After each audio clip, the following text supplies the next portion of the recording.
It is hard to use same time periods for different geographical regions. In Mediterranean archaeology, classical antiquity covers some 1,000 years, between 5th century BC and 5th century AD. However, same usage of same timeline would be extremely difficult in happenings in Sahara, due to inability to be exactly datable. Three major works can be used to describe Sahara of the time, although even them should be taken with the grain of salt. First work being Periplus of Hanno. Hanno was a Carthaginian explorer.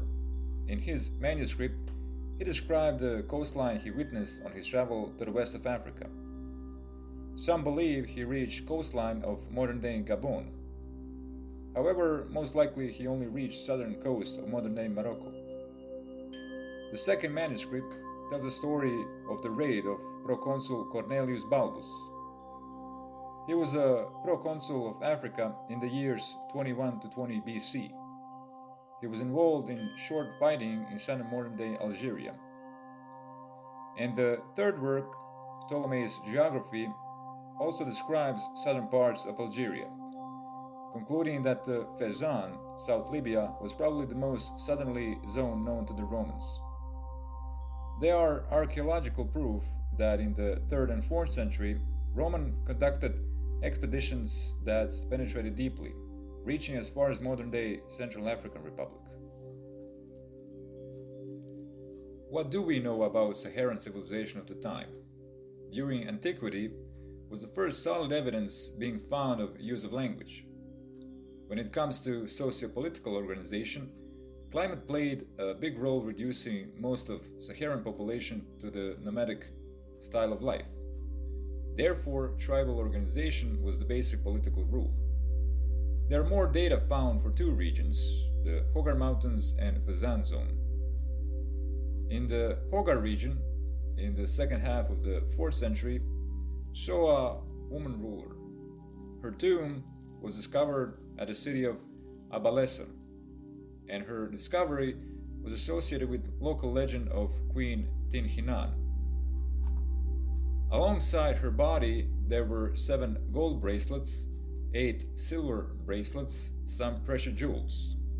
Her body was lying on a wooden bed that was submitted to the radiocarbon test, revealing the date to be sometimes between 3rd and 4th century AD. The Garamantes were a Berber people living in the Fezzan and levied tribute on many surrounding tribes. The kingdom of the Garamantes was the only organized state in the interior of Africa, south of Roman lands, that appears in Greco-Latin literature. The Garamantes were first mentioned in the 5th century BC. The Garamantic civilization probably involved a hierarchical organization of tribes along Berber socio-political lines. They opposed Roman advances on the southern borders of Roman lands in Africa.